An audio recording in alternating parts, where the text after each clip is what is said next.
You name the job and I'll do the job. Any car, any brand, any model, anything आप लेके आओ encore में। लोग तो ये सोचते हैं कि अपने सिर्फ पैसा कमाना है, लेकिन my vision is I want to make that 1 into 100। ज़्यादातर ये प्रीमियम गाड़ी चलाने वाले जो लोग हैं वो सेलिब्रिटी होते हैं, या तो फिर कोई ना कोई एंटिटीज़ ही है जो लोग ये इतनी बड़ी बड़ी गाड़ियाँ, इतनी महंगी गाड़ियाँ यूज़ करते हैं।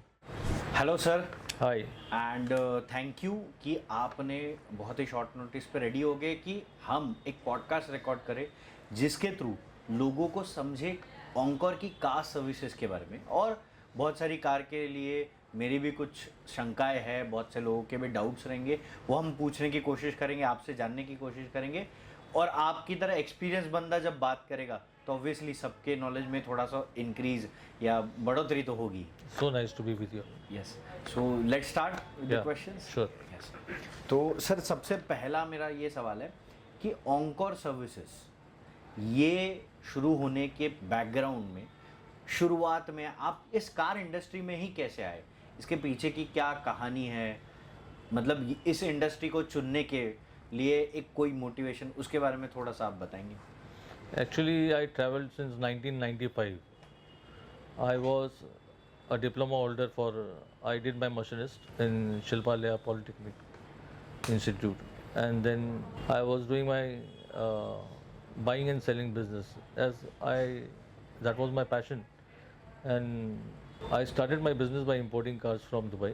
In those days, I used to bring those Toyota Corolla, Corsa, and all those stuff. Then I traveled, like I was selling my cars. Then I came into the business of salvage. So I was on the portal of all the insurance companies, and then I used to buy those salvage and I used to refurbish those cars. Okay. And that business I did till last 10 years back. And then I stopped that business because I had the whole setup of service station, and then I started catering my clientels who were on my list. So I started with catering those servicing, and then I stopped making those salvage. Then I started a new venture, like I came into facelifting of cars. I used to develop that 2010 model to 2018. Then for the Range Rovers, the BMW, the Mercedes. So I started one more workshop at Mira Road, and which is the way I continue till here. So मतलब लेकिन car से लगाव जो है बचपन से था, या फिर कोई ऐसा सडन कि नहीं बस ये बिजनेस प्रॉफिटेबल है, या इससे जुड़ा हुआ कोई तो इमोशनल कनेक्ट है, या क्या है? ये पैशन था, मतलब वो गाड़ी के लिए बहुत लगाव था पहले से ही। तो बचपन से ऐसा था कि क्योंकि फादर का बिजनेस जो था वो कुछ और था, they were into gas valve manufacturing, and as I came into this buying and selling and all, so I used to have ample of cars, like different model of cars to drive and all, so that became a passion. And then I thought of rebuilding those cars, and I did my job, and so I am here till I've traveled around so many years, like 35-40 years in this business now. So car के जब आप switch कर रहे थे buying selling से लेके अभी car को मॉडिफिकेशन करना and other car services related शुरू करना, तो वो स्विचिंग जो होता है बिजनेस में, उसको हम लोग आजकल पिवट ऐसा वर्ड यूज़ करते हैं, बहुत सारे ब्रांड्स भी पिवट मारते हैं, अपना चीज़ें स्विच करते हैं। तो कोई ऐसा स्पेसिफिक थॉट था, या आप बोर हो गए थे बाइंग सेलिंग से, नया कुछ करना था, क्या रीज़न था स्विच करना अचानक बाइंग सेलिंग से? बाइंग सेलिंग से स्विच करना ऐसा था क्योंकि मैं बाइंग सेलिंग से ट्रैवल करके मैं सैलवेज इंडस्ट्री में तो आ गया था, क्योंकि मैं ट्रैवलिंग अपना सैलवेज इंडस्ट्री के अंदर जो गाड़ी मैं ले रहा था उसको मैं वापस बना रहा था, रीबिल्ड कर रहा था, क्योंकि वो एक्सीडेंट गाड़ियाँ आती थी। तो वो जॉब करते करते मतलब कि मैं इंपोर्ट करने भी लग गया स्पेयर पार्ट्स दुबई से, फिर वो सामान लाकर फिर यहाँ पर रीबिल्ड करता था सब। ये प्रीमियम कार्स की बात कर रहा हूँ मैं। तो फिर ऐसा हो गया कि वो बाइंग एंड सेलिंग का जो काम था मेरा वो पीछे रह गया, और ये जो नया काम था मेरा सैलवेज को रीबिल्ड करने का, वो मैं ज़्यादा करने लग गया। फिर मेरे साथ में इन्वेस्टर्स लोग जो थे वो लोग भी यही काम करते थे कि उन लोग मेरे से गाड़ियाँ ले लेते थे और मैं उन लोगों के लिए बिल्ड करता था, और उसके बाद में वो लोग बेच देते थे। तो मेरा उसमें जॉब नहीं था, लेकिन ये काम और ये ऑपरेशन करते हुए मैं वो मुकाम पर पहुंच गया जहाँ पर फिर बाद में मैं सर्विस स्टेशन खोल दिया मेरा। और सर्विस स्टेशन खोलने के साथ में मेरे को तो पूरा तजुर्बा था पिछला, कि जब गाड़ी पूरी की पूरी डिसमेंटल होती थी तो उसको असेंबल कर देते थे हम लोग गाड़ी को, तो I knew the complete job of it. तो इसी वजह से मैं ये स्विच करके यहाँ पर आया। फिर ये सर्विस इंडस्ट्री में लोगों को केटर करते करते लोगों ने मेरे साथ में ये बात किया कि क्या आप फेस लिफ्ट कर सकते हो। तो उसके कॉन्टैक्ट्स जब मेरे को मिले तो मैंने पार्ट्स इंपोर्ट करना शुरू कर दिए और मैं गाड़ियाँ रीबिल्ड करने लग गया, फेस लिफ्ट करने लग गया। सो सबसे पहली गाड़ी आपकी रीबिल्डिंग या मॉडिफिकेशन या कोई भी सर्विस की कौन सी थी, मतलब ब्रांड कौन सी थी? वो मर्सिडीज़ का ब्रांड था, मर्सिडीज़ ई क्लास थी। और वो कुणाल दास गुप्ता करके सोनी के एक्स CEO, उनके गाड़ी को मैंने रीबिल्ड किया और उनके 2010 के मॉडल को मैंने 15 का मॉडल बनाया था। ओ, और वो गाड़ी का उनका वैल्यू जा रहा था तभी 7 से 8 लाख रुपया, और मेरे रीबिल्ड करने के बाद मेरी गाड़ी का वैल्यू वो जो है वो उनको 50% मोर दे कर गया। Wow, great. तो मतलब आज मैं अगर एक रेंज रोवर, अभी मेरी रेंज रोवर 3 गाड़ी बन रही है, तो उसमें से एक गाड़ी तो अभी मैं आपको शो करता हूँ। तो वो गाड़ी की वैल्यू जो है वो 2010 का मॉडल है, हम लोगों ने उसको कन्वर्ट किया 2018 में।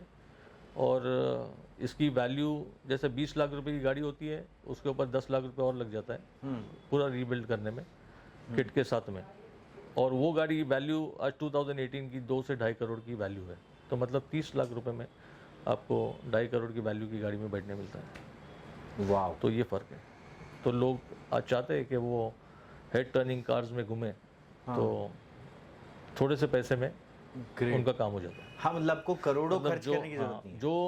जो गाड़ी के अंदर वो बोर हो गए उसी को अगर वो फेस लिफ्ट कर लेते हैं तो फेस लिफ्ट करने के बाद में उनको वो इंप्रेशन उनका कंप्लीट चेंज हो जाता है कि वो उनको खुद को भी नहीं महसूस होता है कि हम लोग पुरानी गाड़ी में हमारे बैठे हुए करके। और ये जो फेस लिफ्ट करना होता है या फिर मॉडिफिकेशन होता है, तो ये क्या मतलब इंडियन ट्रैफिक रूल्स इसके अंदर बैठती है सारी चीजें? Yes, yes. या कुछ अलग से इसको करना पड़ता है, ऐसा कुछ? नहीं, अगर इसके अंदर जैसे कि कलर चेंज करते हो तुम, या फिर अगर तुम वो साइज़, उसकी साइज़ को अगर चेंज करते हो तो वो ट्रैफिक रूल्स और उसका परमिशन वो लेना पड़ता है। जैसे कि हम लोगों को RTO में उसका परमिशन लेकर उसका कलर चेंज करने के लिए अप्लाई करना पड़ता है। बाकी अगर बॉडी स्ट्रक्चर और चेसिस के साथ में अगर कुछ अलग नहीं कर रहे हो तो you don't have to think over it. आप इंटीरियर में कुछ भी खेल सकते हो, तो उसमें कोई प्रॉब्लम नहीं है? या उसकी लाइन के अंदर तुम कुछ भी खेल सकते हो। Okay, so that's not an issue. सिर्फ कलर अगर चेंज करना तो मेन आपको मेजरली, या फिर वो साइज से अगर तुम बाहर जा रहे हो या तुम डायमेंशन उसका अगर बदली कर रहे हो तो then you will have to intimate. और परमिशन मिल जाती है अगर किसी को करना हो तो भी? नहीं, कलर के लिए परमिशन मिल जाता है, बाकी वो साइज के लिए तो परमिशन वो फिर बाद में अगर आप लार्ज स्केल पे अगर कर रहे हो और तुम फिर बाद में वो BTI करके या फिर बाद में उसका परमिशन निकालते हो तो अलग बात है, लेकिन ये तो साइज टू साइज है। ओके, तो यूजुअली लोग साइज के अंदर ही सब काम करते हैं। वो पूरा किट आता है, जो किट को तुम मॉडिफिकेशन के लिए तुम उसको जो भी फैब्रिकेशन उसके लिए करना पड़ता है वो फैब्रिकेशन करके वही साइज टू साइज में तुम काम कर लेते हो। ओके, सो इतने साल से आप इस मॉडिफिकेशन के बिजनेस में, इस सालों में कोई ऐसी गाड़ी आई हो, कोई ऐसी ब्रांड आई हो, या कस्टमर का कोई ऐसा विजन हो जो आपके लिए थोड़ा चैलेंजिंग था, बजट चैलेंजिंग था, ऐसा कुछ एक्सपीरियंस आप हमें बता सकते हैं? ऐसा कभी हुआ है? वैसे ऐसा कुछ खास तो कभी ऐसा सामने नज़र नहीं आया, लेकिन जैसे कि अगर एक गाड़ी का अगर हम लोग बजट अगर बनाते हैं तो कस्टमर जब वो तैयार होने पे आती है तो he makes up his mind कि वो और थोड़ा ऐड ऑन करके उसको और प्लस कर सके, तो वो ऐड ऑन सर्विस हमारे से मांगता है। और उसके अलावा लेकिन आजकल कैसा है कि वो बहुत टैची हो गया है, लोगों को मालूम है सब कुछ, तो अगर उसको मॉडल्स ही अगर चेंज करना है तो ज़्यादातर लोग इंपोर्ट कर लेते हैं, या फिर सारे मॉडल्स तो आज इंडिया के अंदर हैं। तो ज़्यादातर लोग आज फेसलिफ्ट के ऊपर है कि लोग फेसलिफ्ट करके अपनी गाड़ी को इन्हांस करा लेते हैं। ये बिज़नेस चल रहा है, बाकी नहीं तो बहुत सारे पहले दूसरे भी मॉडिफिकेशन जो करते थे जैसे कि ब्रांड्स थे DC और ये सारे लोग, तो वो लोग क्राफ्ट करते थे लोगों के हिसाब से। लेकिन हम लोगों का जो बिज़नेस है वो तो हम लोग सीधा सीधा गाड़ियों का पार्ट्स लेकर आ जाते हैं, इंपोर्ट करते हैं और उसी चीज़ को हम लोग इसके ऊपर प्लेस कर देते हैं और फेस लिफ्ट कर देते हैं इसका। ग्रेट। और आपने मॉडिफाई की हुई आपकी सबसे पसंदीदा कोई गाड़ी वो बता सकते हो कि आपके करियर में आपको ये जो काम था आपको बहुत पसंद था, आपने बहुत पैसे मतलब सबसे अभी फेवरेट काम जो था? रेंज रोवर अभी बनाए हैं हमने हाँ। वो को जो 2010 की, वो बहुत खूबसूरत काम हुआ है हम लोगों का अभी तक के हैं। मतलब पहले भी हम लोगों ने मर्सिडीज और ये सारी गाड़ियाँ जो बनाए वो साइज़ टू साइज़ होती थी कि जिन लोगों को जिसके हम लोग काम करते वक्त हम लोग को ज़्यादा इतना हर्डल्स नहीं आता था। लेकिन रेंज रोवर वोग के अंदर काम करने वाले लोग बहुत कम हैं, जिसमें से एक ऑनकोर सर्विस को गिना जाता है आज। तो उसके अंदर थोड़ा सा मॉडिफिकेशन के तौर पे उसका जो फिटमेंट है वो अलग ही आता है और उसको क्राफ्ट करके हम लोग बनाना पड़ता है। तो ये थोड़ा चैलेंजिंग था हम लोगों के लिए। तो उसको मज़ा आया आपको हाँ, उस उसमें पे मज़ा आया। काम करने के लिए? क्या आप कस्टमर्स मतलब जो देख रहे हैं वो कस्टमर्स ही है फ्यूचर के, और हमारे व्यूअर्स कार लवर्स उनको बता सकते हैं कि अगर गाड़ी मॉडिफाई करनी हो तो अच्छी ब्रांड्स कौन सी है जिसपे मॉडिफिकेशन बहुत अच्छे से हो सकता है? कौन सी ब्रांड्स है? BM, मर्सिडीज, इसमें से आप नाम बता सकते हो कोई? BM है, मर्सिडीज़ है, जैसे कि इसकी 5 सीरीज़ जो कार्स है ये एकदम साइज़ टू साइज़ 2020 की साइज़ बन जाती है। और मतलब मैं मॉडल की बात कर रहा हूँ, 2015 के मॉडल को तुम 20 का मॉडल बना सकते हो। मतलब वो लेटेस्ट हो जाती है और मालूम भी नहीं पड़ता है बिल्कुल। और वो उसका जितना भी वायरिंग्स होता है उसके साथ में भी हम लोग कुछ भी करना नहीं पड़ता है, वो सीधा प्लग एंड प्ले होता है और डायरेक्ट वो मतलब कोई उसके अंदर चांस ही नहीं है किसी का कि वो बोल सके कि वो 2022 नहीं है करके। और रेंज रोवर भी बहुत अच्छी गाड़ी है जो 2010 की गाड़ी को हम लोग फेस लिफ्ट करते हैं। तो दैट इज़ लाइक बाकी का पूरा किट तो बहुत सारा मिलता है, लेकिन ये 3-4 गाड़ियाँ जो ऐसी है वो पहली गाड़ी मर्सिडीज। मर्सिडीज़ के अंदर एस क्लास भी जो है S उसको क्लास। मेबाक का किट ऐसा लगता है कि जैसा पता ही नहीं चलता है कि वो ओल्ड वाली 2008-9 की मर्सिडीज़ एस क्लास है। तो अंदर का यहाँ तक इंटीरियर भी लोग क्राफ्ट करते हैं उसका। मैंने तो खैर एस क्लास को बनाया नहीं, लेकिन एस बाकी क्लास को फेसलिफ्ट करके हम कौन सा मॉडल बना सकते हैं? मेबाक, हाँ, ओके। सेकंड गाड़ी रेंज रोवर रेंज रोवर वोग, वो हाँ इसको फेसलिफ्ट करके हम कौन सा मॉडल बना? वोग ही बनाते हैं, लेकिन 2010 की गाड़ी को 18 बनाते 18 बनाते हैं। Yes. 10 को 18 मतलब इतना मेजर हम हैं। लोग यस यस यस डिफरेंस कर सकते हैं। यस। और थर्ड BMW 5 सीरीज और मर्सिडीज़ की ई क्लास। ओके। ये गाड़ियाँ सीधा 2014-15 की गाड़ी को आप 18-20 बना सकते हैं। ग्रेट। तो उसका पूरा किट आता है जिसको सीधा प्लग एंड प्ले होता है, तो it is not a hurdle like. मतलब मैंने ये सवाल इसलिए पूछा क्योंकि बहुत सारे लोग रिफर्बिश गाड़ियाँ खरीदते हैं। आजकल वो ट्रेंड है कि प्री ओन्ड कार्स खरीदो लग्जरी और अपने हिसाब से मॉडिफाई करो, और जैसे आपने कहा फेस लिफ्ट करके उसको तो लोगों को जो प्री ओन्ड कार खरीदने वाले उनको एक ये ट्यूटोरियल वीडियो की तरह हो जाएगा राइट कि भाई ये गाड़ियाँ खरीद लो सीधा, हाँ। लेके आओ ऑनकॉर में, राइट फेस लिफ्ट करवा लो, गाड़ी नहीं। Right right. एक बहुत इंपॉर्टेंट सवाल पूछना है कि बहुत सी दफ़ा ऐसा होता है लोग गाड़ियाँ शौक से भी ज़्यादा, कुछ गाड़ियाँ लोगों की इमोशनल कनेक्ट होती है कि मतलब मेरे पिताजी की गाड़ी है या मेरे ग्रैंडफादर की गाड़ी है या मेरे भाई की गाड़ी है, तो इमोशनल स्टोरी, ऐसा कोई इमोशनल स्टोरी वाली गाड़ी आपके पास आई है? अभी फ़िलहाल में हमारे पास एक गाड़ी है 1998 का मॉडल, हाँ जिसका काम चल रहा है टोयोटा MRS, जो स्पोर्ट्स कार है, 2 डोर है। हाँ। तो वो टाइम की गाड़ी है जिसको मैं अभी इंजन का काम कर रहा हूँ उसका। ओके। तो मतलब हम लोग मैक्सिमम जो कंपनीज इंजन का ओवरऑल नहीं करती है, हम लोग पूरा रिफर्बिश करते हैं गाड़ी को। हम लोग पूरा ओवरऑल करते हैं, इंजन का काम, गियर का काम, सस्पेंशन का काम, सारे काम हम लोग यहीं पर वर्कशॉप में कर लेते हैं। तो ये गाड़ी भी मतलब that was like dead, so which has come to life now. 98 का मॉडल। 98 का model. So you can shoot the car yes. And you can show the audience about it. Great. So मतलब ऐसे इमोशनल स्टोरीज भी आती है, लोग अपनी vintage car को भी अच्छा रिफर्बिश कर सकते हैं। There are so many car lovers who keep all those old cars and old bikes with them, and they like to refurbish those, and they like to keep those car and bikes because those are attachment with them. Correct. तो वैसी cars भी हम लोग लेके आ सकते हैं, Yes, ऑनकॉर में हम लोग सर्विस करा सकते हैं, तो उसमें कोई प्रॉब्लम नहीं है No कि problem. हम कहीं पे भी पार्ट इंपोर्ट कर सकते हैं बिंदास सारी चीजें। We have connections with UK, Germany, and Dubai for parts and all, so there is no problem for any parts like with us. तो सारे पार्ट हम लोग Yes, इंपोर्ट कर yes. सकते हैं। We import new and old both parts. Okay. Usually car जब modification के लिए जाते हैं या हम कोई डिटेलिंग सर्विस या कोई भी कार रिलेटेड हम सर्विस कराने जाते हैं, तो सबसे पहले लोगों के मन में भी डाउट होता है या फिर एक टेंशन होता है कि हम जिस जगह पे कार सर्विस करने जा रहे हैं उस जगह जो बिल बनेगा क्या वो बिल वैलिड होगा या नहीं होगा। तो आप कैसे समझाएंगे हमारे व्यूअर्स को कि क्या फ़र्क है ओंकोर के बिलिंग सिस्टम या ओंकोर जो पार्ट्स बेचता है, ओंकोर जो पार्ट्स गाड़ी के लिए मंगाता है और ओंकोर जो सर्विसेज के चार्ज लेता है, उसमें और मार्केट में क्या डिफरेंस है? मतलब क्या, कैसे हम यकीन करें और कैसे हमें समझ में आए कि ये बहुत वैलिड है चीज़ें? आज क्योंकि मेरा ओंकोर का जो एक फेस वैल्यू हो गया है, एक वो पहली बात है। दूसरी बात ये है कि मैं जो पार्ट्स मतलब ओंकोर जो पार्ट्स आज देता है तो उसकी वो वारंटी भी साथ में देता है कि वो 6 महीने तक के उसके पार्ट्स की वारंटी होती है।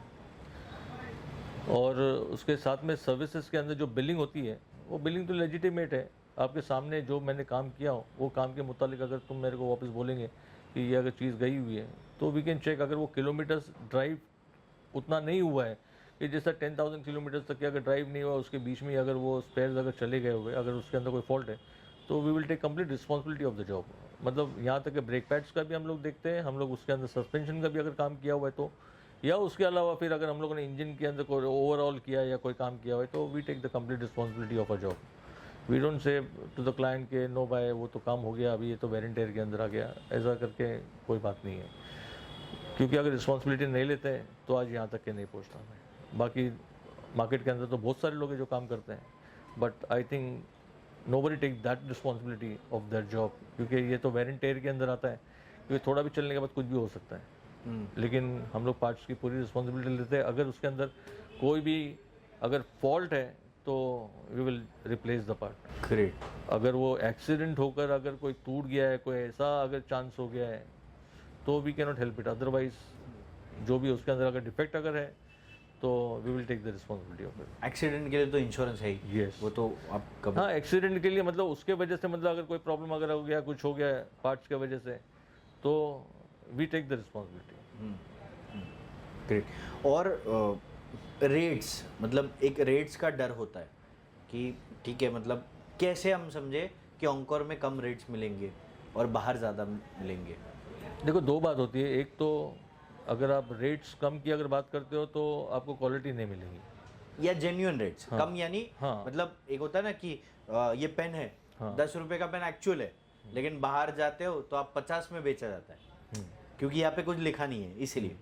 तो ओंकोर में 10 का पेन 10 को ही मिलेगा, ये कैसे हम, आप बताएंगे? मतलब कोई एग्जांपल आप बता सकते हो? एग्जाम्पल ऐसा है कि आज इतना सारा ताइवान और ये सारे पार्ट्स के वेंडर्स हैं, जो लोग मैन्युफैक्चरर्स हैं, जो लोग यहाँ पर मार्केट में पार्ट्स दे रहे हैं, तो आपको रेट सस्ता भी मिलता है। लेकिन आप वो सस्ते के ऊपर मत जाओ, आपको एक लेजिटिमेट पार्ट मिले जहाँ पर आपको वारंटी मिले, you are comfortable, because this is a car. मतलब ऐसा घर के अंदर कोई शो पीस तो लगा के रखने का नहीं है, इसके साथ में चलने का है। तो where you will get reasonable rate and you can check with the rate with the stores, and you can confirm and then you can buy the parts from us. That's the easy way. और अगर मैं उसके साथ में वो ये भी cross check करें कि वो आपको जो सेलर है वो आपको क्या वारंटी दे रहा है उसका और कितना वो जेन्युइन है, उसके बाद में पार्ट लें हमारे साथ में। हम लोग मैक्सिमम जो कोशिश करते हैं कि हम लोग जर्मन पार्ट्स डालें जर्मन गाड़ियों के अंदर। हम लोग वो ताइवान और वो सारे पार्ट्स को हम लोग यूज़ ज़्यादातर नहीं करते हैं। अगर वो समझो कि पार्ट्स की अवेलेबिलिटी नहीं है या ऐसा कोई मामला अगर आता है तो फिर बाद में हम लोग when we are helpless then we ask the customer and we take his decision and then we put the parts. Otherwise we use maximum German parts. So मतलब कस्टमर को वो एक थोड़ा क्या मतलब माइंड रिलैक्सेशन होगा कि यहाँ पे जेन्युइन ही चीज़ मिलेगी। एग्जैक्टली। अभी जर्मन पार्ट्स के अंदर भी ऐसा है कि तुम्हारे को क्वालिटीज़ है वहाँ पर। मतलब एक तो होता है जो स्टैंडर्ड जो कंपनी का पार्ट है वो, और एक दूसरा पार्ट है जो जर्मन है, but that will be a quality. तो ये उसके अंदर भी डिफरेंशिएट है when you can go for higher and a mid segment also. लेकिन वही जिसको बोलते हैं कि कचरा पार्ट्स जो मार्केट में आज मिल रहा है, जिसको हम लोग रिलाई नहीं कर सकते कि हमारी गाड़ी के अंदर लगा कि हम लोग थोड़े टाइम के बाद में उसके साथ में कुछ मिसहैप हो जाए या कोई प्रॉब्लम हो जाए, तो उससे बेटर है कि go to a genuine person and do your job. Correct. और मुझे इससे ही एडजॉइनिंग एक क्वेश्चन ऐसा है कि जैसे कि हम फैमिली डॉक्टर के पास जाते हैं, हमें एक अपने जीपी पे एक भरोसा होता है, जनरल फिजिशियन जो अपना फैमिली, उसको पता है मेरे पिताजी की बॉडी क्या है, उनकी बॉडी स्ट्रक्चर क्या है, उनका हाइजीन क्या है, उसे पता है तो मेरा हेरिडेटरी इश्यूज क्या होंगे, उसे पता है मेरे भाई के क्या होंगे, तो हम उसी जीपी के पास जाते हैं, राइट। हमारा डॉक्टर फिक्स होता है, हमारा लॉयर भी फिक्स होता है। तो वैसे ही गाड़ियों के मामले भी आपका सर्विस स्टेशन फिक्स होना कितना ज़रूरी है कि उसको पता होती है गाड़ी की हेल्थ क्या है। एक्चुअली वैसे ही जैसी एक ह्यूमन बॉडी है, वैसे ही गाड़ी का भी स्ट्रक्चर ऐसे ही है कि एक इंसान जो उसके गाड़ी की मतलब हिस्ट्री जानता है, जिसके बाद प्रॉपर सर्विस हो रही है, उसी के साथ में आप कैरी ऑन अगर करते हो तो ज़्यादातर क्या उसको सारे उसके प्रॉब्लम मालूम रहते हैं। जब डायग्नोस करता है और डायग्नोस करने के पहले भी उसको वो प्रॉब्लम मालूम रहता है कि इसके साथ में क्या क्या हम लोगों ने सर्विस में दिया है और ये आगे जाकर फ्यूचर में हम लोग को इसको क्या सर्विस देना चाहिए। क्योंकि जैसी गाड़ी पुरानी होती है उसके अंदर वेर एंड टेयर के अंदर वो पार्ट्स जो वो वेर एंड टेयर उसमें होते रहते हैं। तो हम लोगों को ये सोचना चाहिए कि हम लोगों को फिक्स एक अपना सर्विस स्टेशन होना चाहिए जो जेन्युइन हो, जो पार्ट्स हमारे बराबर से डालें और हम लोगों को बाद में फ्यूचर में सर्विस भी बराबर से दें।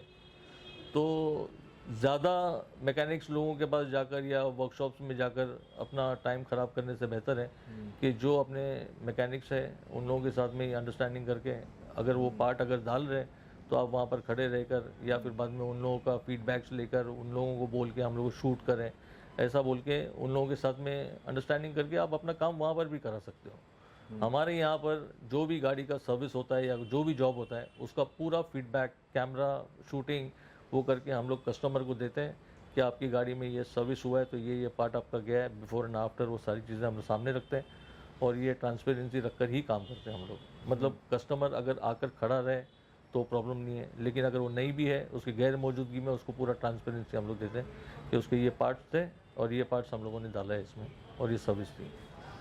ग्रेट। और उसके साथ में बिलिंग होता है। हाँ राइट। तो वैसे ही जैसे आपने बोला कि एक ही मैकेनिक के पास हो या एक ही, विंडो शॉपिंग नहीं करनी चाहिए इस मामले में, क्योंकि गाड़ी की हेल्थ भी ज़्यादा इंपॉर्टेंट होती है। उसके साथ अगर ज़्यादा एक्सपेरिमेंट हुआ तो रास्ते में धोखा दे सकती है वो गाड़ी, राइट।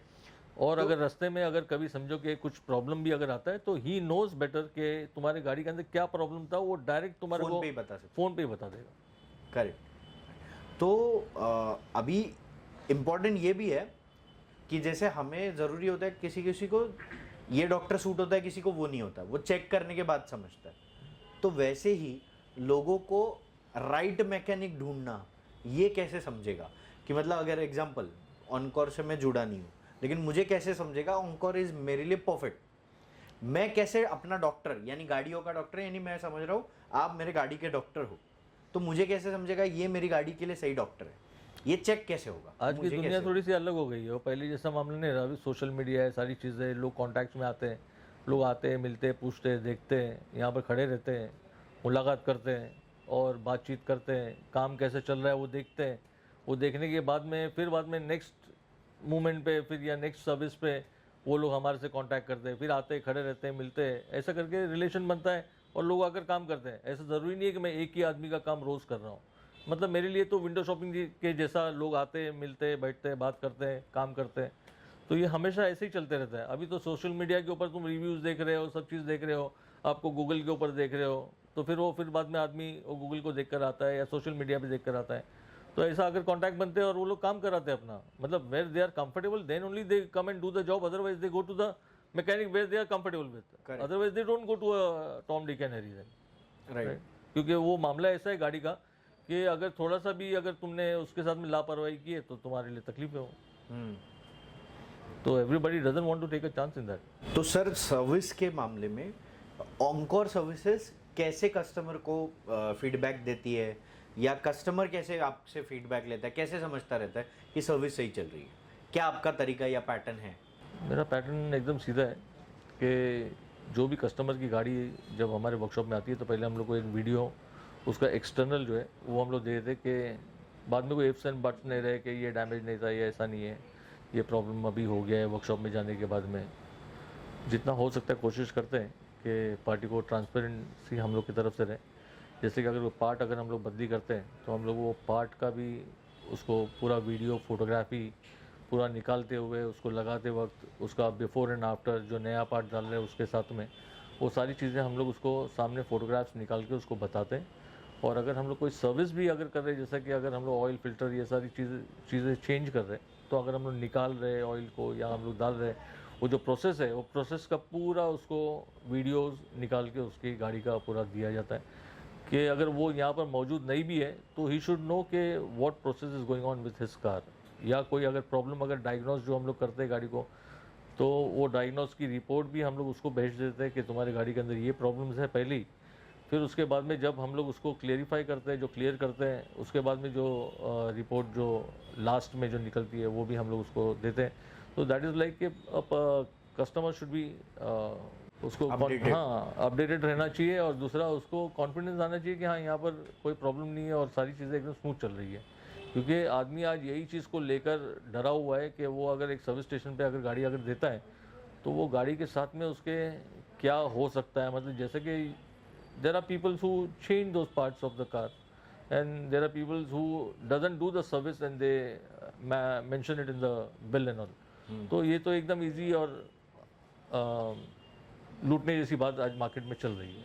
लेकिन क्योंकि मैं जो काम करता हूँ वो काम को मैं सामने इतनी ट्रांसपेरेंसी में दिखाता हूँ कि nobody can claim on me on my job.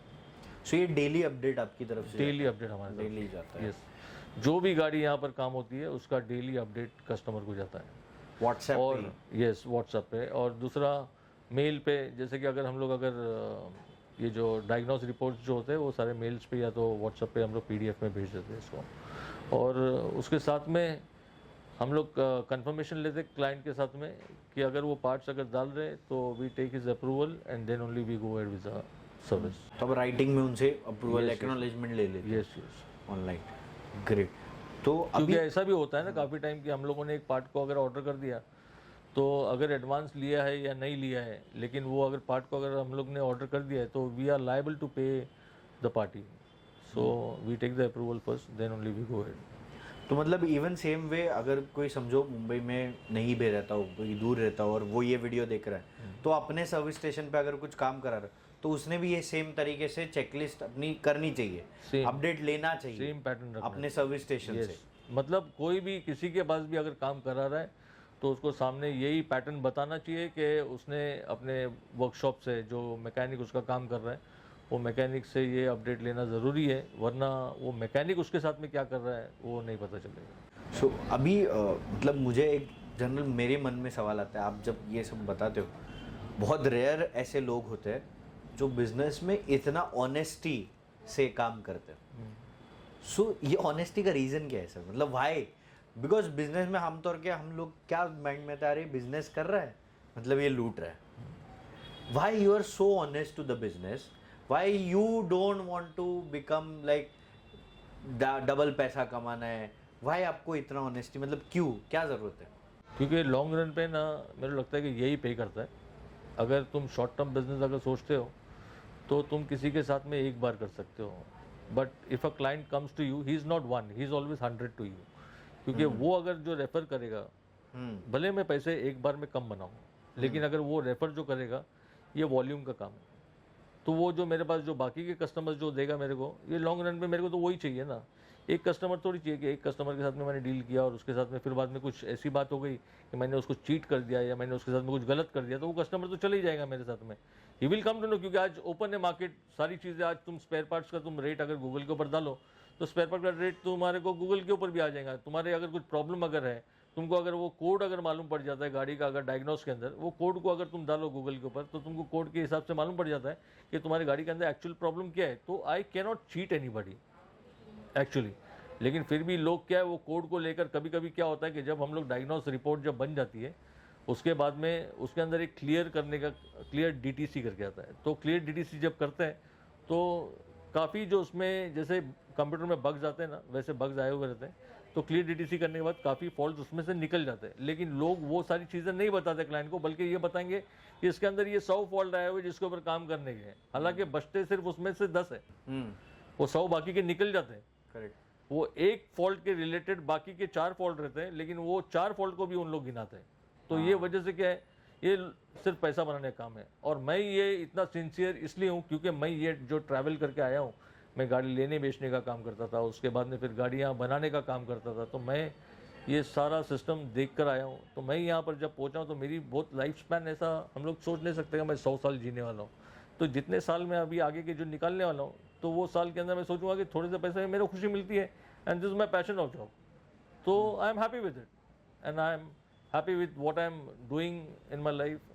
So I don't have any regrets. और जो भी मेरे साथ में कस्टमर्स आकर बैठते हैं मेरे साथ में, जो बात करते हैं, जो मिलते हैं, तो I am happy to see those all people happy with me.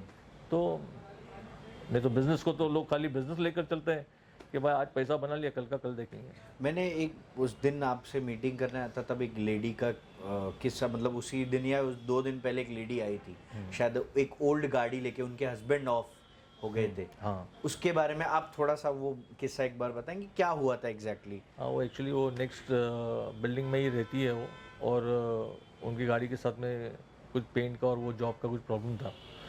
तो वो मेरे पास आए और मेरे को बोले कि ये काम करा लेने का है। तो मैंने उनका काम करके दिया। तो बाद में मेरे को बोले कि मेरा बेटा जो है वो बेटा भी नहीं है,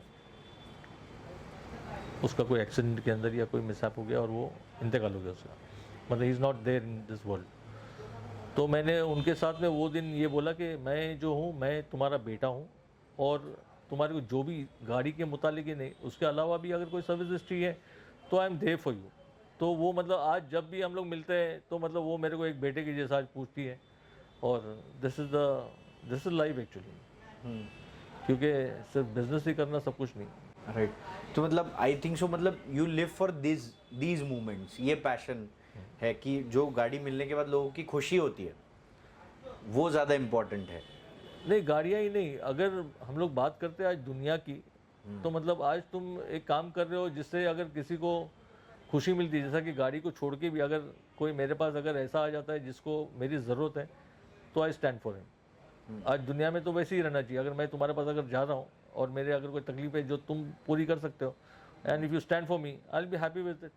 क्योंकि गाड़ी के काम तो सब चलते रहेंगे, लेकिन लोग इतने आकर मिलते हैं, बैठते हैं, उठते हैं। तो this is a journey where I love it. Great. And car modification जो है ना, वो बहुत वास्ट सेगमेंट है, राइट? अब इस सेगमेंट में ना, जो इंडिया में या फिर सिटीज़ में 2 टियर हो, 3 टियर हो या 1 टियर हो, बहुत कम लोगों को ये पता था कि कार मॉडिफिकेशन या फेस लिफ्टिंग में सिर्फ एक ही चीज़ें नहीं है, बहुत सारी चीज़ें हैं, राइट? तो यूजुअली बहुत सी दफ़ा लोग क्या करते हैं, कार मॉडिफिकेशन के चक्कर में उसको ख़राब कर देते हैं। एक तो लुक ख़राब कर देते हैं अपना दिमाग लगा के, कुछ भी आड़ा टेढ़ा कर देते हैं। तो उनके लिए आप क्या सजेशन दोगे कि कोई भी कार मॉडिफिकेशन करने के लिए क्या चीज़ ध्यान देनी चाहिए? मतलब वो कार की वाट लगा देते हैं, तो दुख होता है। एज ए कार लवर मैं भी जब ऐसी गाड़ियाँ देखता हूँ, अरे यार इसने क्या कर दिया अपनी गाड़ी की हालत, क्यों की इसने। तो आप उनको क्या सजेशन दोगे कि क्या ध्यान में रख के मॉडिफिकेशन के लिए चीज़ें करनी चाहिए? सबसे पहला तो अगर कोई मॉडिफिकेशन के लिए अगर जाता है तो सामने मतलब वो अपने को एक बजट बनाना चाहिए सबसे पहले, कि मेरा ये बजट है। उसके बाद में जिसके पास से काम करा रहा है उसके पास उसका बिफोर एंड आफ्टर उसका डायग्राम होना बहुत ज़रूरी है, या डिटेल होना उसकी बहुत ज़रूरी है। अगर वो बिफोर एंड आफ्टर में वो स्टार्ट करके ऐसा बोलता है कि आगे ये कर लेंगे, आगे वो कर लेंगे करके, तो वो काम कभी भी शुरू मत करना, क्योंकि वो चीज़ जो है वो खूबसूरत नहीं बनेगी फिर।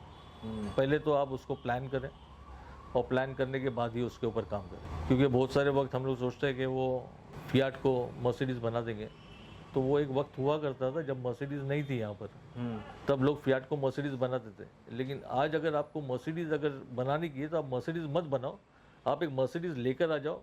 भले वो पुराना वाला मॉडल ले लेना, लेकिन आप मर्सिडीज़ पुराने मॉडल के साथ में बड़े खुश रहेंगे। जबकि आप अपनी गाड़ी को अगर मॉडिफाई करने में जाएंगे तो आपको वो खुशी नहीं मिलेगी, क्योंकि उसके अंदर वो सारी चीज़ें आपको लग्जरी जो मर्सिडीज़ ने दिया है, मर्सिडीज़ के अंदर, वो आप अपनी गाड़ी में कभी भी नहीं डाल सकेंगे। उससे अच्छा वो सस्ते में आप एक मर्सिडीज़ पुराना वाला मॉडल लो और उसको तैयार करके आप चलाओ। तो ये चीज़ें नहीं, क्योंकि मैंने एक बार देखा था एक बंदे ने फोक्सवैगन को मित्सुबिशी बनाने की कोशिश की थी और वो कोशिश इतनी गंदी फेल हुई थी, वो देख के, और वो चलाता था गाड़ी तो मेरी जान जलती थी कि ऐसी गाड़ी की हालत क्यों कर दी। वो एक पहले का एक वक्त होता है जब इधर गाड़ियाँ नहीं थी, तब अभी तो लोग, नहीं करनी हाँ, चाहिए। अभी तो मतलब अभी आपको मर्सिडीज चाहिए, BMW चाहिए, तो आज यूज्ड कार्स के अंदर इतना बड़ा मार्केट है कि यूज्ड कार के अंदर आपको वो 40 लाख रुपए की चीज़ आपको 4 लाख 5 लाख रुपए में मिलती है। ईयर का डिफरेंस है। आप सिर्फ उसको फेस लिफ्टिंग सर्विस अच्छा कुछ करा लो। हाँ, अभी जैसा कि ये गाड़ी खड़ी है 90 अपना 2008 का मॉडल है मर्सिडीज, उसको मैंने 2015 का शेप दे दिया, तो मतलब उसके साथ में कुछ अलग नहीं किया हूँ मैंने, खाली उसको फेस लिफ्ट किया हूँ। और उसके लिए जो 3-4 लाख रुपए लगते हैं, you will be happy with the car because you are getting all the luxury in it, जो मर्सिडीज के अंदर है। राइट, मतलब ऑलमोस्ट आपका 10-12 लाख में सब काम हो जाएगा। हाँ, 10 लाख रुपए के अंदर आपको एक मर्सिडीज 2015 की चलाने के लिए मिलेगी, जिसका वैल्यू तकरीबन 18-20 लाख रुपए है। करेक्ट, मतलब आधे प्राइस में सब काम आधे हो प्राइस में कम हो गया।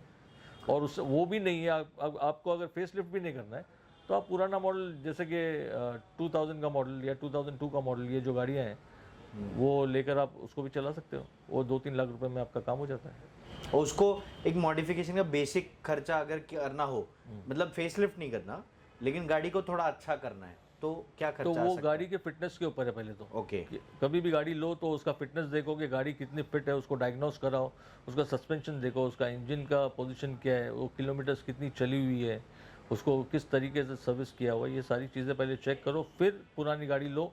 वरना पुरानी गाड़ी लेने के बाद में फंस जाने वाली बात है, क्योंकि ये जो प्रीमियम गाड़ी है उसके लिए मैकेनिक आपको अगर सही नहीं मिला तो वो आपको लूट लेगा।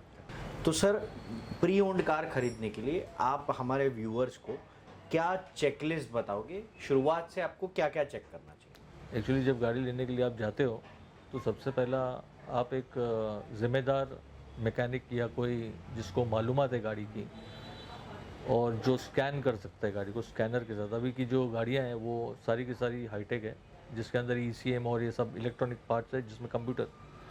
तो आपको सबसे पहला एक मैकेनिक लेना है जो तुम्हारे साथ में, मतलब जो तुम्हारे साथ में रीज़नेबल है पहली बात तो, और तुम्हारा कॉन्फिडेंस हो उस पर। तो उसको लेकर आपको जाकर गाड़ी दिखानी है। सबसे पहला आपने देखना है कि गाड़ी एक्सीडेंट तो नहीं है, सबसे पहला काम। उसके अंदर उसके जो सील्स होते हैं, आज आप गूगल पे जाकर आप चेक कर सकते हो कि किस तरीके से आपको गाड़ी को चेक करना है। तो उसके जितने भी सील्स है वो वेरिएंट तो नहीं है, या कहीं लगा हुआ तो नहीं है, अलाइनमेंट इसका आउट तो नहीं है, या पहले इसके साथ में कोई मिस हैंडलिंग तो नहीं हुआ है गाड़ी के साथ में, वो चेक करना चाहिए। फिर उसके बाद आपको देखना चाहिए कि गाड़ी पहले कोई हिस्ट्री उसकी कंपनी के अंदर उसको चेक करो, उसका विन नंबर देकर कि गाड़ी का पहले कोई एक्सीडेंट या गाड़ी टोटल लॉस में, या फिर गाड़ी कहीं डूबी हुई तो नहीं थी वाटर लॉक्ड में। तो उसके भी A, B, C, D level होते हैं। जैसे कि A लेवल जो होता है वो नीचे के रनिंग बोर्ड का लेवल होता है, B लेवल जो होता है वो गियर के लेवल का जो एरिया होता है वहाँ का होता है B, C लेवल जो होता है वो डैशबोर्ड का लेवल होता है, और D लेवल जो होता है वो जो ऊपर का रूफ है वो रूफ का लेवल D लेवल होता है। तो इसके बाद में फिर आपको गाड़ी को डायग्नोस करना चाहिए। डायग्नोस करने के लिए अभी कंप्यूटराइज हो गई ये सब गाड़ियाँ। आपको डायग्नोस करने के बाद में उसका मालूम पड़ जाएगा कि उसके अंदर क्या क्या प्रॉब्लम्स हैं। वो प्रॉब्लम को चेकलिस्ट बनाओ। अगर वो छोटे मोटे अगर कोई प्रॉब्लम है तो पार्टी जिसके पास से आप ले रहे हो उसके साथ में उसके बारे में डिस्कशन करो, और अगर वो बोलता है या वो बात करता है कि ये सारी चीज़ें मैं करके दे रहा हूँ, या फिर बाद में ये प्रॉब्लम्स नहीं है, we can take over it, या फिर ये इसका ये वैल्यू होता है, तो then you decide for the price and all, and where you are comfortable you go for the deal. Correct. तो ये मेजर चीज़ें अगर आपने चेक कर ली तो कोई फिर प्रॉब्लम नहीं। इसके साथ में आपको वो जो अभी तो वाहन और ऐसे सब साइट्स भी है जहाँ पर आप डाल के देख सकते हो कि इसके कोई पिछले फाइन्स बाकी है क्या, या फिर बाद में आप RTO में वो जिस RTO की रजिस्टर्ड गाड़ी है उसके अंदर एक बार आप एप्लीकेशन दे दो कि इसका मेरे को पूरा डिटेल चाहिए, कि अगर कोई पहले एक्सीडेंट है या कोई प्रॉब्लम पहले हुआ है या कोर्ट का कोई मैटर है तो उसको चेक कर लेना ज़रूरी है। क्योंकि खुदा न खास्ता ऐसा भी हो सकता है कि कोर्ट जब इसको सीज़ करती है गाड़ियों को तो पार्टी को चलाने देती है, लेकिन पार्टी लोग बेच देते हैं चीज़ों को। उसके बाद में ये भी देखना है आपको कि गाड़ी हाइपोथिकेटेड है क्या।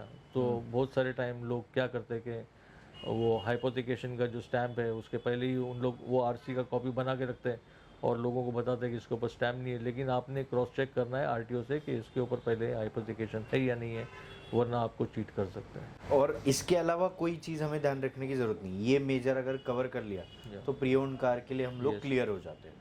राइट। तो अभी इससे रिलेटेड मुझे ये भी पूछना था कि क्या ऑनकॉर में हमें ये भी फैसिलिटी है कि हम कोई प्री ओन कार ऑनकॉर के ज़रिए खरीद पाए? हाँ, ये भी कर सकते हो आप। मतलब हमारे तो मतलब काम ही पहले से हम लोग का लेना और बेचना था। अभी हम लोगों ने इसको हम लोग ईज़ी हो गए एक्चुअली, क्योंकि हम लोग ये सब काम में नहीं आना चाहते, क्योंकि सर्विस का काम ही इतना है कि I am happy with what I am doing now.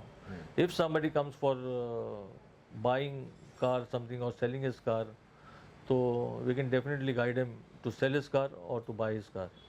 Okay. So we can guide him for that. And Because we have our own contacts regarding this, because we have traveled so much with so many years. Right. And अगर समझो example मैं कल गाड़ी खरीद रहा हूँ pre own, मैंने एक जगह पे अच्छी कोई मर्सिडीज़ कार देखी या बीएम कार देखी और मुझे पसंद आई है वो, तो वो गाड़ी के रिलेटेड मुझे क्रॉस वेरिफिकेशन करने के लिए और उसको बाद में खरीद के मॉडिफाई, तो उसको मैं कनेक्ट कर सकता हूँ ऑनकॉर के साथ? Yeah, definitely. You can bring the car to our workshop and I can check it thoroughly, where we don't charge anything for that, and you can buy that car then. Right. तो ऑनकॉर से मुझे वो help Yeah, और support मिलेगी, क्योंकि आगे obviously मैं अगर प्री ओन कार खरीद रहा हूँ तो मुझे और Wherever I can help you with the service like this to buy, or with any guidance if you need for buying a car or to get into service or regarding parts, I'll give free guidance for that. Great. तो मतलब ये viewers के लिए बहुत अच्छी एक good news है कि अगर आप प्री ओन कार खरीद रहे हो तो आप निश्चिंत होके ऐसी चीज़ गारंटी कर सकते हो, अगर आप ऑनकॉर के साथ जुड़ गए तो आपको आगे की सर्विस भी ऑनकॉर प्रोवाइड कर लेगा कार खरीदने के बाद। वो तो आपको टेंशन लेना ही नहीं है, क्योंकि यहाँ पे सारी लग्जरियस कार की सर्विस होती है सारी। राइट। Right. कोई ऐसी ब्रांड नहीं होगी जो ऑनकॉर Any brand, because if you don't get parts and all from here, I can definitely provide you from abroad anywhere. Correct. और उसके साथ ही आपको करेक्ट कार खरीदने के लिए सारी सजेशन मिल जाएगी, तो आप बेफिक्र होकर ऑनकॉर सर्विसेज को कांटेक्ट कर सकते हो। गाड़ी खरीदने से मतलब साइन करने से पहले एक बार इनसे बात कर लीजिए, क्योंकि बाद में एक बार खरीद लिया फिर ये आपकी हेल्प सर्विस में कर पाएंगे, सजेशन में नहीं कर पाएंगे। राइट। Right, definitely. तो टोकन देने से पहले आप एक बार ऑनकॉर से कांटेक्ट ज़रूर कर लीजिएगा और उनसे सजेशन और गाइडेंस ज़रूर लीजिएगा। If you feel that comfortable. हाँ, if you feel that comfortable. Right. Right.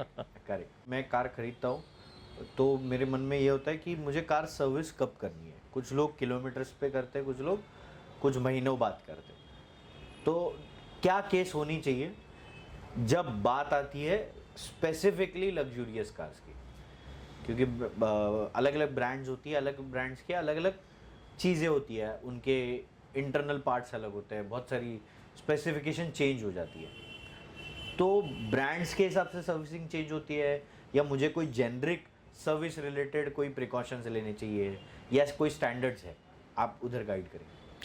हर गाड़ी को 10,000 किलोमीटर्स पे सर्विस कर लेना चाहिए, एवरी कार। क्योंकि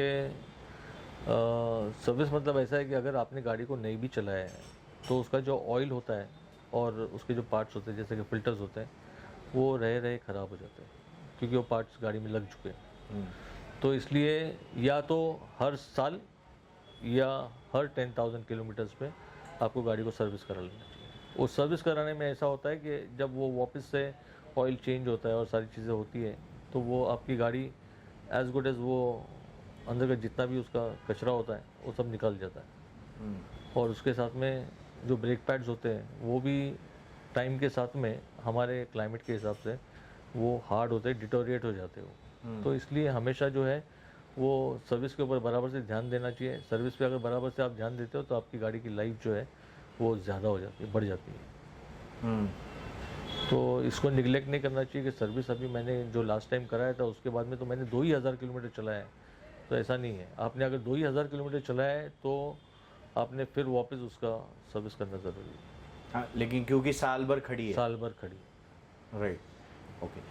और ये ब्रेक कोई भी पैड- लग्जरियस ब्रांड हो? कोई नहीं, लग्जरियस नहीं, कोई कोई भी भी गाड़ी हो, ओके। उसको 10,000 किलोमीटर के ऊपर आपको सर्विस, जितना ज़्यादा सर्विस करेंगे आप गाड़ी को उतनी ज़्यादा गाड़ी की इंजन की लाइफ बढ़ेगी। लाइफ बढ़ेगी बेसिकली। तो मतलब गाड़ी की फिटनेस अच्छी रखनी है तो उसको टाइम टू टाइम सर्विस करना करना चाहिए। ज़रूरी 10,000 किलोमीटर या अगर गाड़ी खड़ी है तो साल में एक बार है, साल में एक बार। कंपलसरी। यस, राइट, सो ये डाउट क्लियर हो गया। हाँ। उसके अंदर आपको ये चेक करना है कि आपके मैकेनिक ने या जिसने भी आपने सर्विस, जिससे भी सर्विस किया है, तो उसने पहले आपके इंजन के अंदर क्या डाला है, जैसे कि ऑयल हो या फिर फिल्टर्स हो, या फिर आप वापस जब सर्विस कर रहे हो तो आप ये ध्यान रखो कि आपको सर्विस के टाइम पर अपना सुपरविजन रखना है कि आप उसके अंदर क्या डलवा रहे हो, क्योंकि कुछ भी डाल के आपकी गाड़ी को मत चलाना, क्योंकि वो आपकी गाड़ी को जो है हार्म करेगा। लोग सर्विस नहीं करते हुए आपकी गाड़ी के ऊपर बैच लगा देते हैं कि मैंने सर्विस कर दिया हो करके,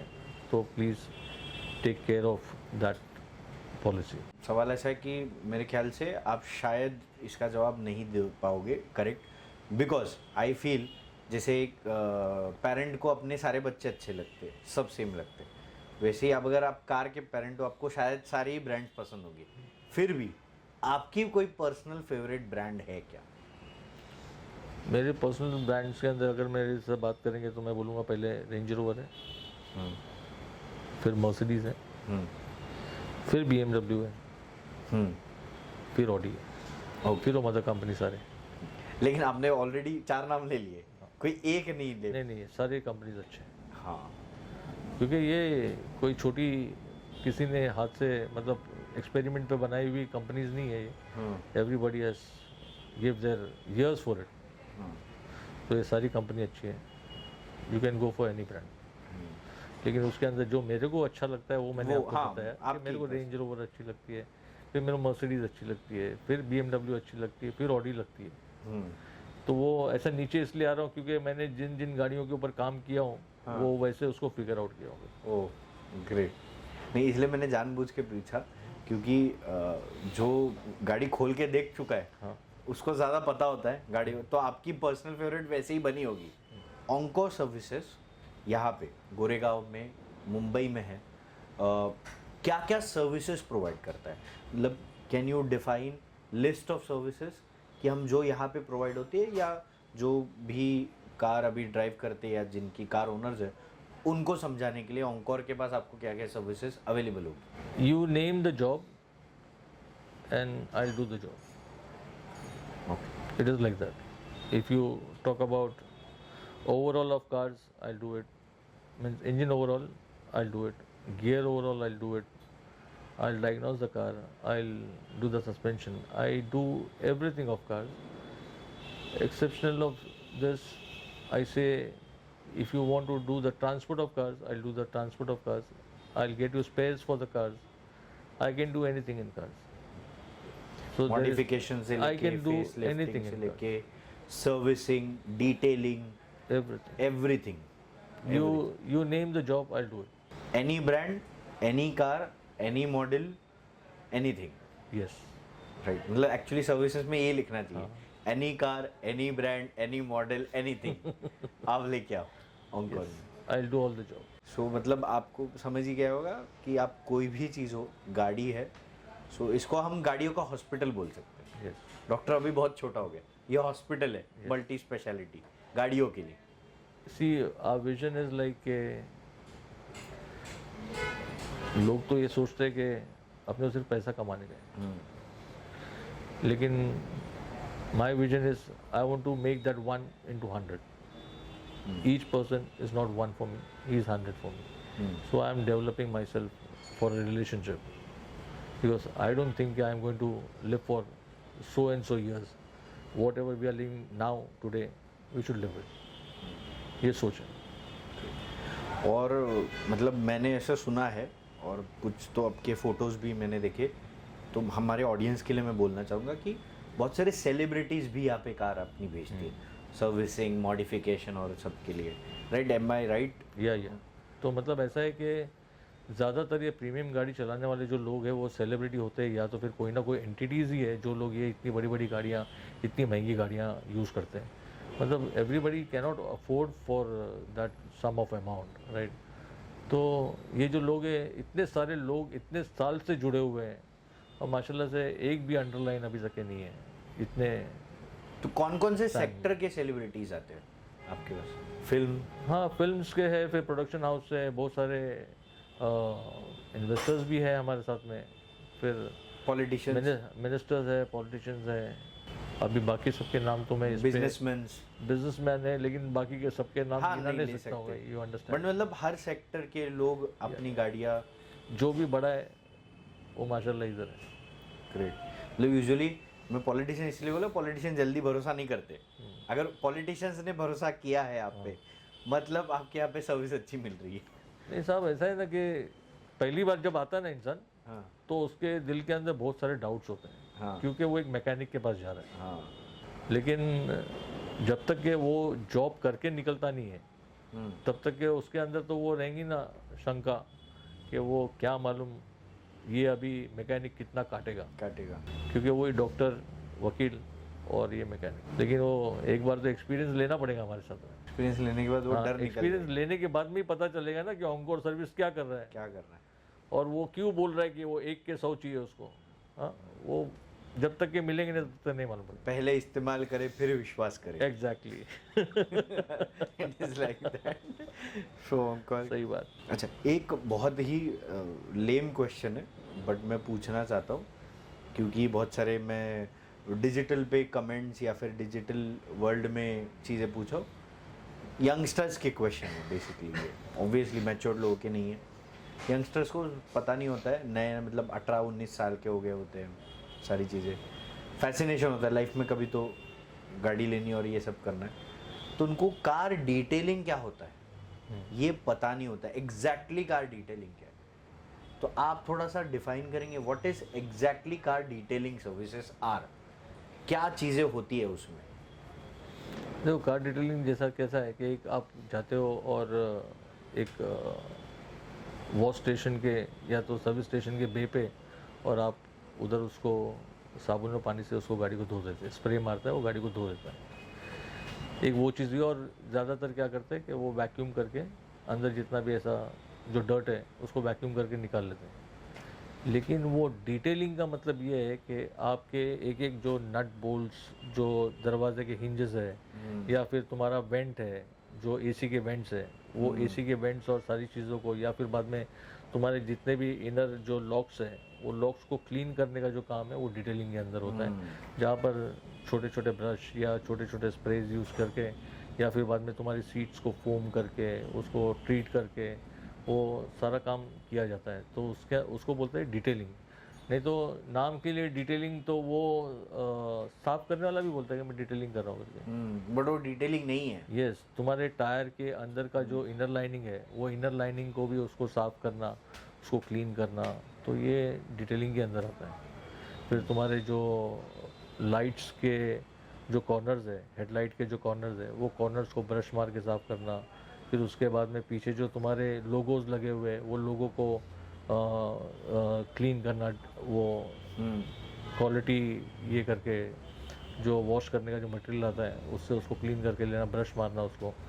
तो क्योंकि वो गंदगी इतनी डिटेल में इतनी जमी हुई रहती है अंदर कि वो ऐसे ही खाली स्प्रे मारने से नहीं उड़ती है वो, तो दैट इज़ डिटेलिंग। और डिटेलिंग से फ़र्क क्या गिरता है मतलब गाड़ी में? मतलब ये एक बहुत जेनरिक सवाल है कि मुझे पता नहीं, मैं तो गाड़ी चला रहा हूँ, इंजन तो नहीं है, इंजन का काम अलग होता है, इतनी सारी डिटेलिंग करने से कार वॉश के अलावा क्या फ़र्क ही गिरेगा मेरे गाड़ी के परफॉर्मेंस में? ये मेरा अभी जैसा कि किसी ने अगर अंदर गाड़ी में उल्टी किया हुआ है, तो उल्टी करने के बाद में वो अगर आपने खाली वैक्यूम किया तो वो तो क्लीन नहीं होता है वो, तो उसको जब डिटेलिंग करते हैं तो उसको बराबर से उसको वॉश किया जाता है, और ड्राई और वेट वॉश जो होता है उससे फिर बाद में वैक्यूम किया जाता है। तो उसके बाद में अंदर जितना भी वो अरोमा, हाँ, जो गंदी स्मेल जो रहती है वो उससे निकल जाती है। और नट बोल्ट के क्लीनिंग से क्या फ़र्क गिरेगा? नट बोल्ट की क्लीनिंग से मतलब जहाँ पर क्रोजन जमा हुआ है तो उसको अगर क्लीन कर देते हैं उन लोग, तो वो तुम्हारा पुश जो है वो भी इजी हो जाता है। ओके, एसी वेंट के डिटेलिंग से क्या होगा? एसी वेंट का डिटेलिंग ऐसा है, जो एसी का जो एयर निकल रहा है, हाँ। तो एक तो आपने सर्विस किया तो उसमें एसी वेंट को हमेशा चेंज कर देना, क्योंकि एसी वेंट को वही रखना मतलब ऐसा है कि तुम जो खराब हवा है वो वहीं पर तुम ले रहे हो। हाँ, तो उससे बेटर है कि उस कभी भी एसी वेंट को सर्विस के पीरियडिकली, हाँ सर्विस के वक्त नहीं, अभी जब भी आपको मन करे, ज़्यादा महंगा नहीं आता है वो, तो उसको कभी भी एसी वेंट को चेंज करते रहो। और एसी वेंट को क्लीन करने का मतलब क्या है कि जब अंदर जो गंदगी जो जमी हुई रहती है, तो उसको जो स्प्रे यूज़ करते हैं तो उससे वो पूरा क्लीन हो जाता है। तो जो हवा आ रही है वो अपने को इनहेल करने की है ना, तो अरोमा भी वैसा बन जाता है अंदर का बे का। तो ये सब डिटेलिंग के फायदे होते हैं बेसिकली। तो ये this is what detailing is all about. Right. तो अगर ओंकोर में हम गाड़ी लेके आए सर्विसिंग के लिए, तो क्या ओंकोर सर्विसिंग के साथ साथ डिटेलिंग करके देता है?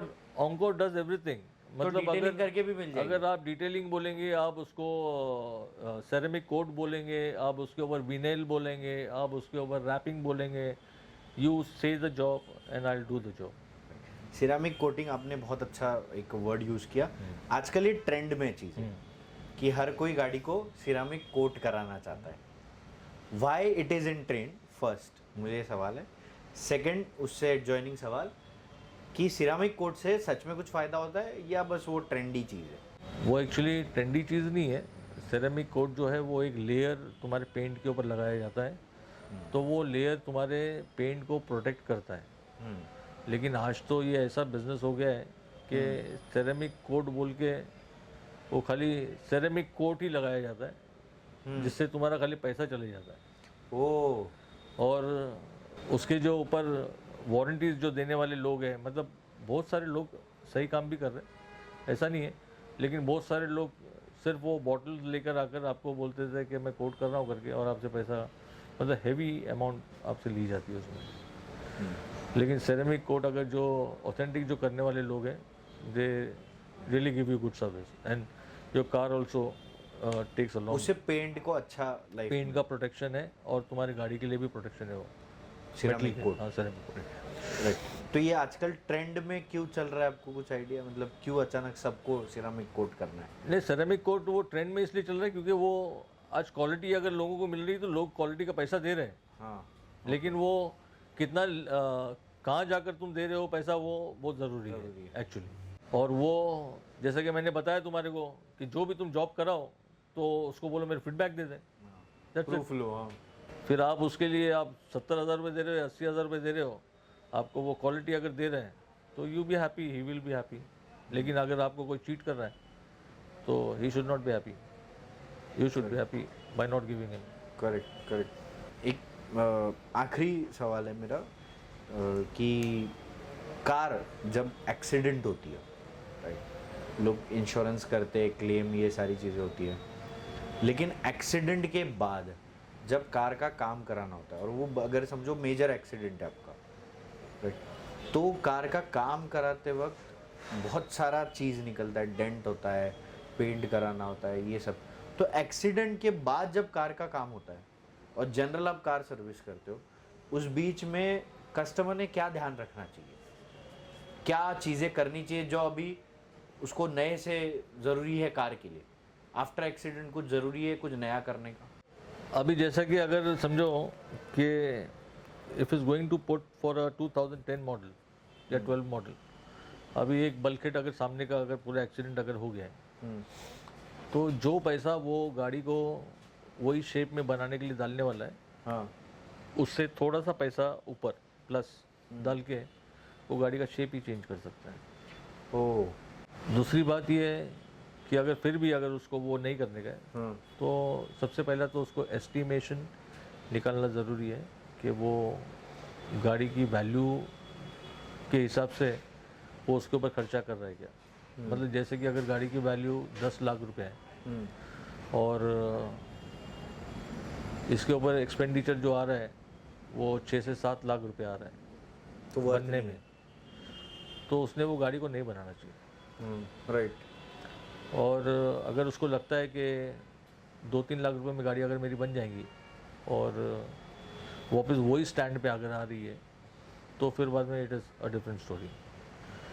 लेकिन मैं तो ये बोलूँगा कि अगर ज़्यादातर अगर वो फेसलिफ्ट अगर होने के जैसे चांसेस रहते हैं तो you should go for facelift, क्योंकि वही पैसा जो आप उसके ऊपर इन्वेस्ट करने वाले हो तो आप अगर फेसलिफ्ट कर लेंगे तो उसको और 2-4 साल ज़्यादा रखकर उसको यूज़ कर सकते हो। वरना आपका पुराना मॉडल तो आपने चला लिया है, अब ये नया मॉडल चला लेना।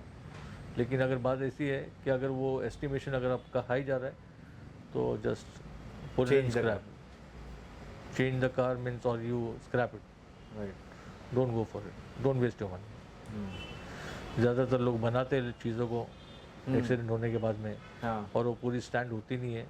जैसे कि आदमी एस्टीमेट बता देता है 2-3 लाख रुपए में हो जाएंगी साहब, और वो 2-3 लाख को घसीट के वही 7-8 लाख रुपए पे लेके चले जाता है।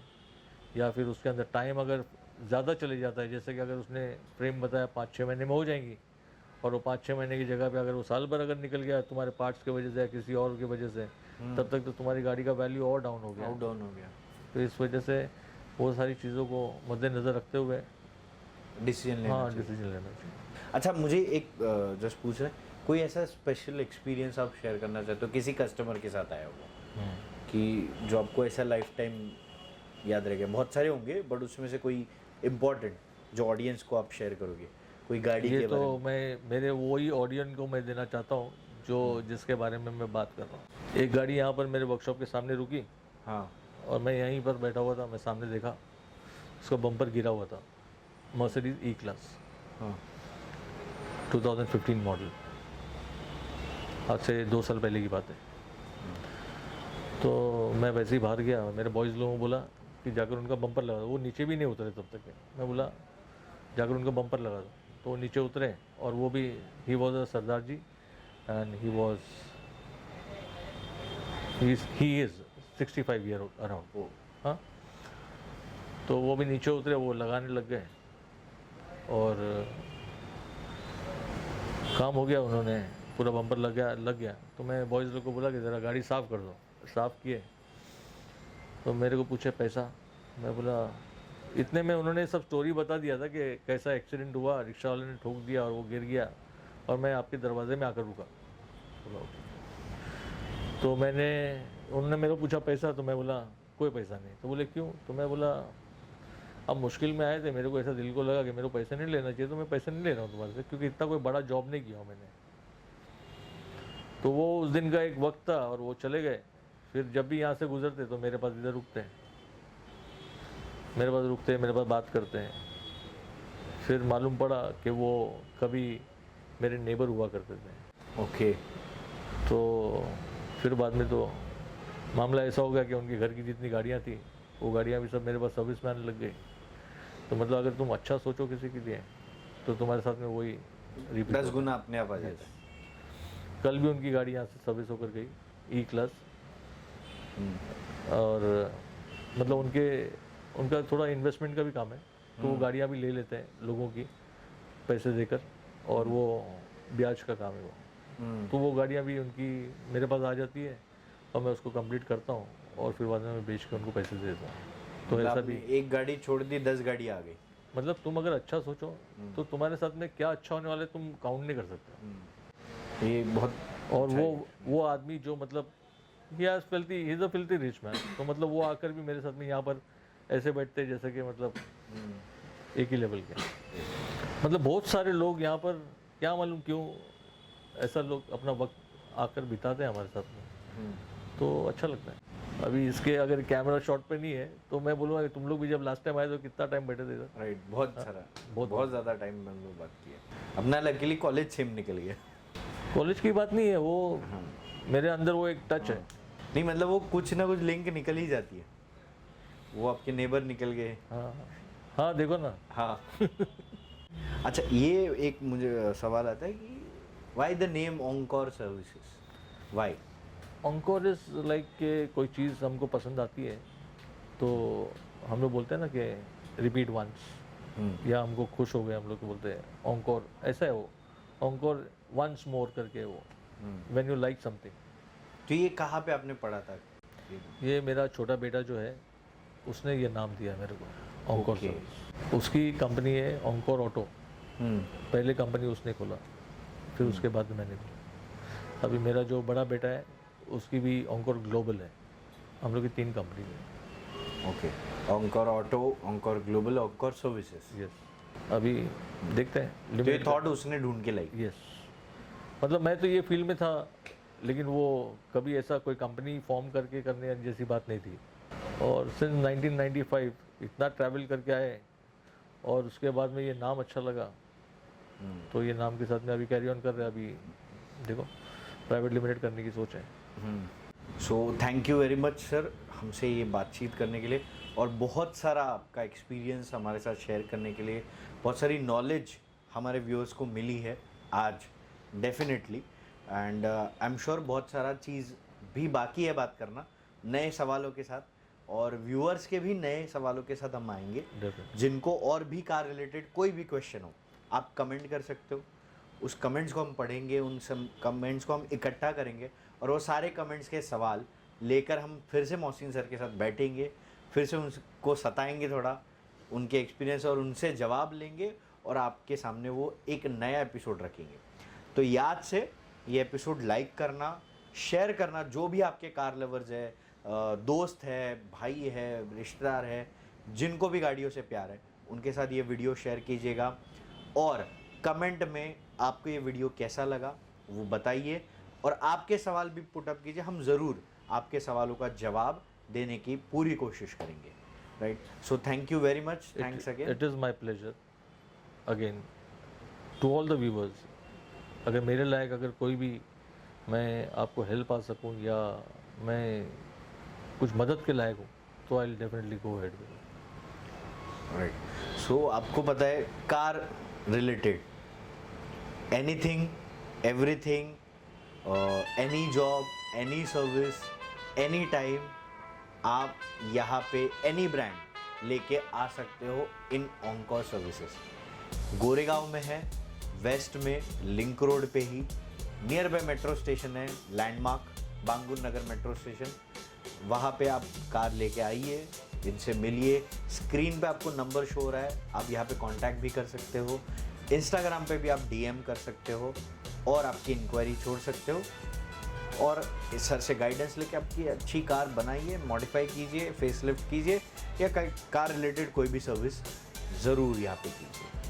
तब तक के लिए धन्यवाद, thank you, and watch video, share, subscribe channel को, ताकि और भी ऐसी वीडियोस आपको मिलती रही। Thank you. Thank you.